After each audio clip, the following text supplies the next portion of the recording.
C'est un bien drôle de visiteur qui a franchi les portes de l'école de la Salle près de Saint-Michel-sur-Meurthe. Beaucoup de gargouilles aujourd'hui. Mais entrez donc, l'ami, venez vous présenter. Ce lundi matin, le prénommé Grain de sel, vêtu de sa tenue du XIIIe siècle, a fait forte impression face à ses 43 élèves de CM1 étudiant le Moyen-Âge. J'ai appris qu'il avait plusieurs sacs qui se différenciaient des autres personnes. Il voyage léger et en plus il va faire beaucoup de kilomètres.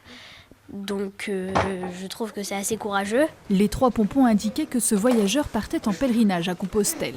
Sur son dos, 15 kilos de matériel pour manger, se laver, dormir et surtout un costume de lin et de laine semblable à un habit d'époque.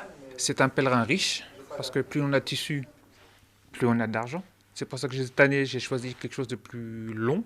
C'est un tissu juste au corps, c'est-à-dire que normalement je ne devrais pas transpirer. Je ferai mes 500 km dans ce tissu sans change, comme au Moyen-Âge. C'était une marche expérimentale aussi pour avoir un ressenti très rapproché du pèlerin au XIIIe siècle. Fakri, Oui. en Roumanie. Muni de son laissez-passer l'autorisant à sortir du royaume germain de Frédéric II, cet Alsacien compte rejoindre Guédelon dans l'Yonne. Ce château est actuellement en construction avec les techniques médiévales. Un périple que les enseignants vont suivre. Pour voir son trajet, comment il avance, s'il respecte ses 25 km par jour. Et ensuite, on travaillera avec les enfants sur 4 domaines. Alors en français, pour tout ce qui est compte-rendu, expression orale, écrite. Et en mathématiques, ça va nous permettre de pouvoir travailler sur les échelles au niveau des cartes, etc.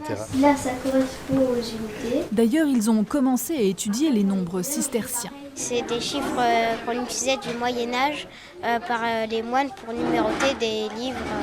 Aïchian, Aïbraï, son Alon, Braille. Quant à la poésie printanière du jour, elle sera en ancien français.